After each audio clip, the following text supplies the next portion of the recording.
Hello everyone, welcome to my channel economics and statistics. So आज की video में हम शुरू करने वाले हैं चैप्टर नंबर 9 यानी कि सप्लाई शुरू करेंगे हम आज। ठीक है, इससे पहले जो हमने चैप्टर किया उसके जो है नोट्स आपको गूगल क्लासरूम के लिंक पे जो चैनल के डिस्क्रिप्शन पे उसमें मिल जाएंगे, आप उसे ज्वाइन कर सकते हैं। 8th के रह गए हैं जो मैं इस वीडियो के बाद अपलोड कर दूँगी। राइट, तो अब हम शुरू करते हैं सप्लाई।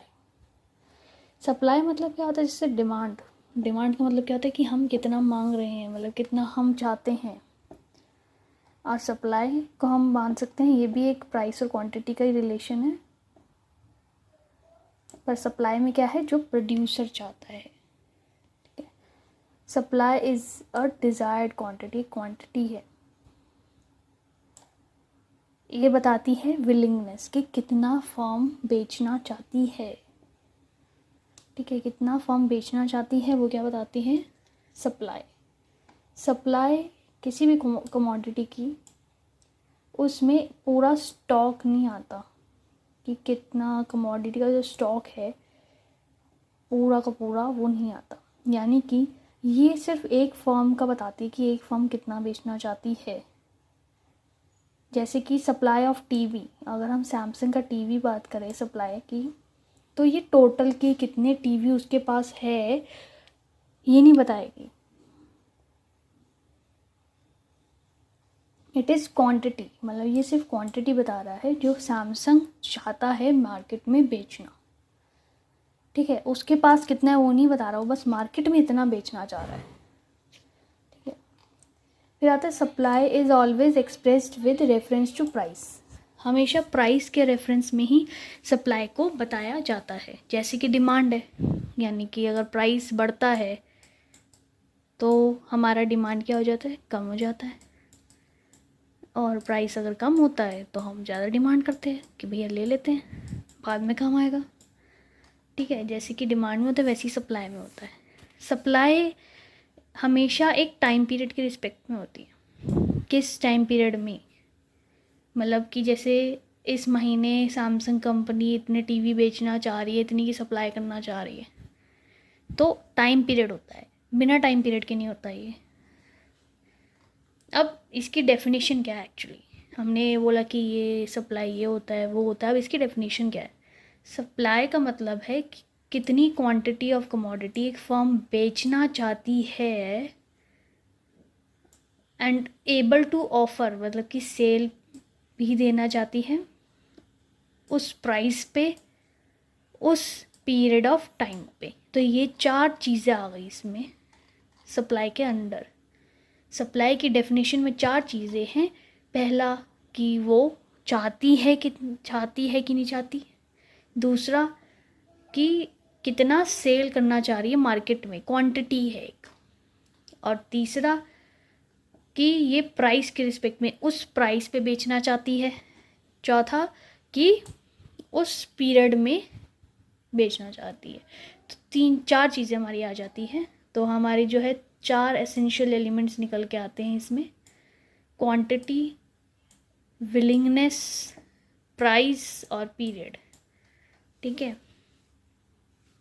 इसको हम PPWQ का शॉर्ट फॉर्म बना सकते हैं। ठीक है, PPWQ, period, price, willingness, quantity. जैसे कि डिमांड होती है, supply also can be either from, वो बोलते हैं कि जैसे डिमांड होती है एक सिंगल से लेकर मार्केट में हो सकती है, तो सप्लाई में भी एक है कि एक फर्म के बारे में बात कर रहे हैं हम, सिर्फ पर्टिकुलर फर्म। मान लो कि मैं सैमसंग के टीवी की बात कर रही हूँ और मार्केट सप्लाई सिर्फ मैं टीवी की बात कर रही हूँ, तो इसमें सब कुछ आ जाएगा, चाहे वो सैमसंग है, पैनासोनिक है, कोई भी है। ठीक है, तो इंडिविजुअल सप्लाई भी हो सकती है, मार्केट सप्लाई भी हो सकती है।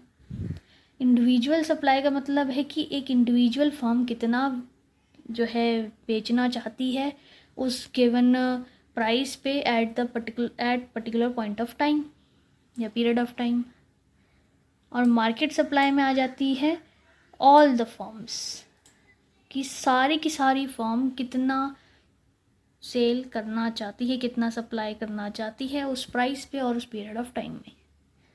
ठीक है, तो अभी तक हमने देखा कि सप्लाई क्या होती है। सप्लाई की 4 चीज़ मेन होती है, प्राइस, पीरियड, विलिंगनेस और क्वांटिटी, PPWQ। और हमारे 2 तरीके की सप्लाई हो सकती है जैसे डिमांड होती थी, इंडिविजुअल और मार्केट। अब सप्लाई और स्टॉक क्या होता है, इनमें डिफरेंस क्या है। जैसे कि सप्लाई हम हमेशा ज़्यादातर स्टॉक बोलते हैं कि ये सप्लाई है मतलब स्टॉक ही तो होता है, पर इकोनॉमिक्स में स्टॉक का मतलब टोटल क्वांटिटी जो फर्म के पास है उस पर्टिकुलर पॉइंट ऑफ टाइम में, वो स्टॉक होता है। पर मान लो अगर मेरे पास 100 टीवी का स्टॉक है पर मैं बेचना ही 80 चाहती हूँ, तो फिर तो अलग ही बात हुई ना। ये 100 तो स्टॉक था, ये 80 सप्लाई थी। हमेशा जो सप्लाई होती है पार्ट होती है, स्टॉक का पार्ट होती है। विद अ प्रोड्यूसर मतलब कि जो प्रोड्यूसर चाहता है मार्केट में बेचना, स्टॉक कभी भी सप्लाई से कम नहीं हो सकता। कि हमारे पास स्टॉक नहीं है, सप्लाई ज़्यादा हो रही है, ऐसा तो हो ही नहीं सकता ना। या तो बराबर होएगा या फिर स्टॉक हमेशा ज़्यादा ही होगा। फॉर एग्ज़ाम्पल जैसे सेलर है, 50 टन्स ऑफ शुगर गोडाउन में रख रखा है और वो बेचना 30 टन्स ही जाता है, 37 रुपीज़ पर केजी के अमाउंट पे। एंड देन अ सप्लाई, फिर सप्लाई कर रहा है वो 30 टन्स की और उसके बाद स्टॉक है 50 टन्स का। ठीक है, तो ये हमारा फ़र्क आता है सप्लाई और स्टॉक में। इसका डिफरेंशिएट कभी कभार पूछ भी लिया जाता है कि सप्लाई और स्टॉक में क्या डिफरेंस है। तो हमें पता होना चाहिए सप्लाई का मतलब कि जो फर्म बेचना चाहती है, और स्टॉक का मतलब जो फर्म के पास टोटल है। ठीक है, डेफिनेशन के तौर पे उन्होंने जो है डिफरेंशिएट किया कि सप्लाई का मतलब है क्वांटिटी जो प्रोड्यूसर बेचना चाहता है, उस विद चेंज विद मतलब कि जो भी प्राइस में चेंजेस अगर आए हैं, या फिर स्टॉक, और स्टॉक इंडिकेट करता है फिक्स क्वांटिटी। फिक्स है मतलब ये चेंज भी हो सकता है विद चेंजेस विद, मतलब ये जो सप्लाई है वो चेंज हो सकती है पर स्टॉक उतना ही रहेगा। At particular point of time stock उतना ही रहेगा, सप्लाई बढ़ जाएगी। अभी मैं 80 बेचना चाह रही हूँ पर इसकी जो है डिमांड बहुत ज़्यादा हो गई तो मैंने इसको और बेचना शुरू कर दिया, पर स्टॉक तो मेरा 100 का ही रहा था। सप्लाई जो है एक पीरियड ऑफ टाइम के लिए होती है और स्टॉक जो है एक पर्टिकुलर पॉइंट ऑफ टाइम पे होता है। इसका एक पीरियड है और इसका एक पॉइंट है टाइम का, मतलब इस पॉइंट ऑफ टाइम पे हमारे पास इतना स्टॉक है।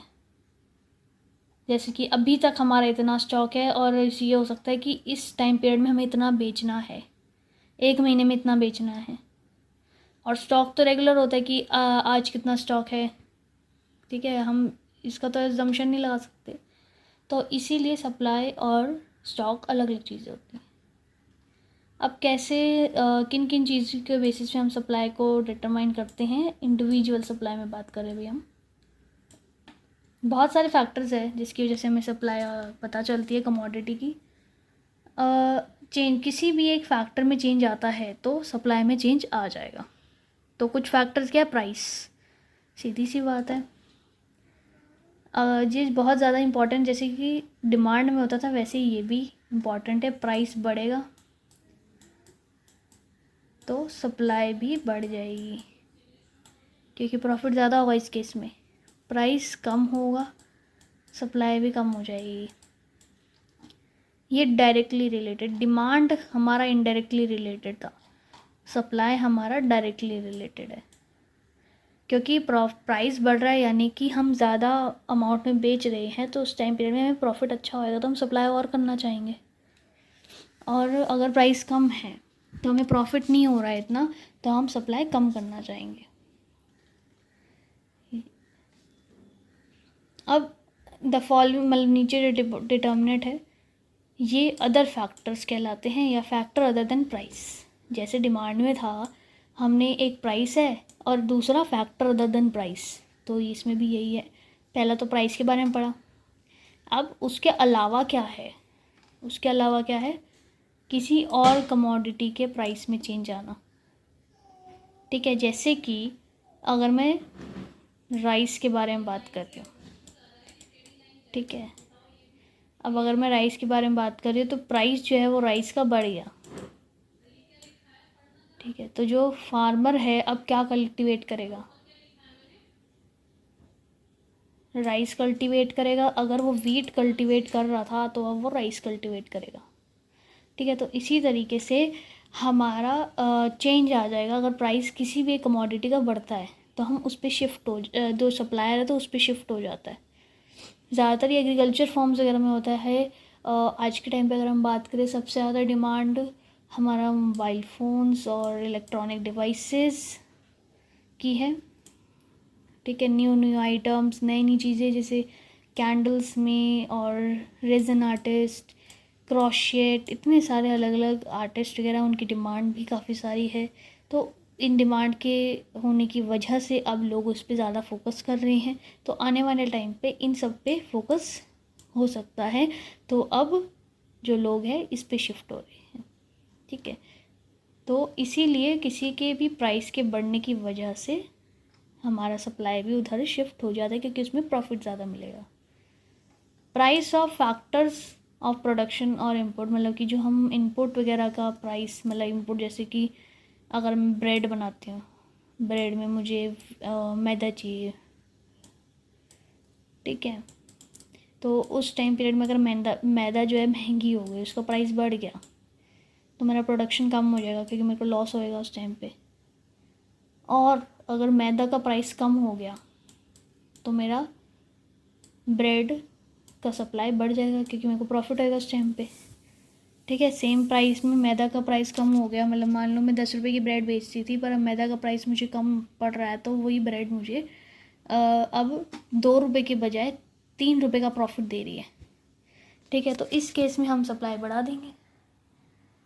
तो प्राइस बहुत ज़्यादा इम्पोर्टेंट फैक्टर है जो भी इनपुट्स हम डाल रहे हैं। जैसे कि अगर मान लो मिल्क, अगर मिल्क का प्राइस बढ़ता है, बटर का भी बढ़ जाएगा, कर्ड का भी बढ़ जाएगा, चीज़ का बढ़ जाएगा, हर चीज़ का प्राइस बढ़ जाता है। क्यों बढ़ जाता है? क्योंकि उनका जो इनपुट है वो मिल्क है, उससे वो बन रहा है, तो इसकी वजह से वो प्राइस हमारा बढ़ जाता है। फिर आता है टेक्नोलॉजी। अगर टेक्नोलॉजी एडवांस हो गई है तो ज़्यादा सप्लाई होगी। अगर टेक्नोलॉजी एडवांस, जैसे कि मशीनें वगैरह के आने से ज़्यादा प्रोडक्शन होने लग गई है एज़ कम्पेयर टू जब मशीनें नहीं थी या कम थी। अगर मशीन जो है डिग्रेड हो गई है, आउटडेटेड है, तो कॉस्ट ऑफ प्रोडक्शन बढ़ जाएगी, जिसकी वजह से सप्लाई कम हो जाएगी, ठीक है। हम सप्लाई कम कर देंगे क्योंकि कॉस्ट बढ़ जाएगी हमारी। गवर्नमेंट पॉलिसी, टैक्स बढ़ गया, टैक्स वगैरह के बढ़ने से, अगर टैक्स बढ़ता है तो प्रोडक्शन या हम कह सकते हैं सप्लाई जो है कम होती है। सब्सिडीज़ बढ़ती है तो सप्लाई जो है कम होती है, सॉरी बढ़ जाती है। सब्सिडी मिल रही है ना तो बढ़ेगी सप्लाई। सब्सिडी मिलना एक तरह से रिबेट टाइप में होता है कि हमें कुछ डिस्काउंट मतलब हो गया उसमें, तो इसीलिए इन दोनों का भी बहुत मैटर करता है सप्लाई पे।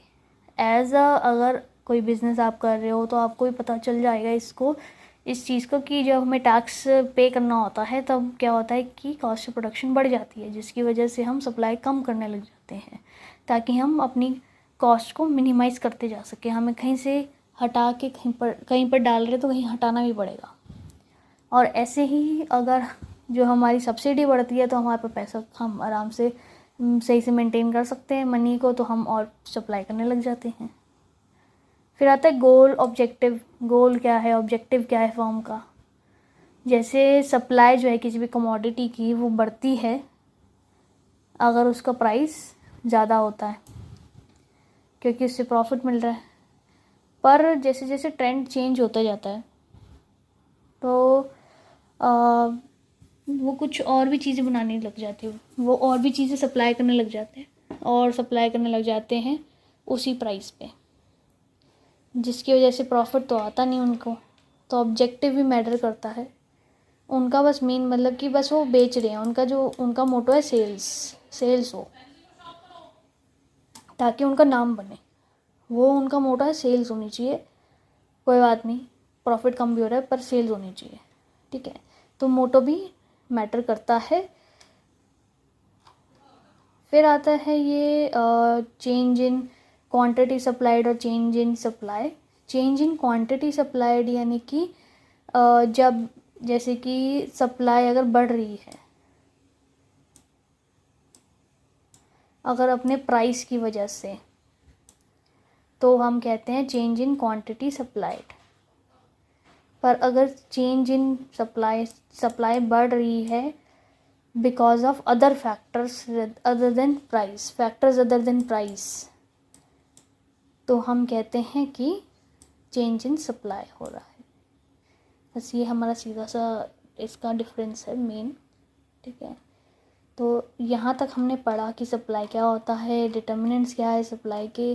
ठीक है, तो आगे आने वाली वीडियोस में हम इसी को कंटिन्यू करेंगे। तो प्लीज़ चैनल को सब्सक्राइब कर लीजिए, लाइक करें और शेयर करें अपने फ्रेंड्स के साथ, और अपने डाउट्स को कमेंट सेक्शन पे मेंशन करें। Thank you everyone.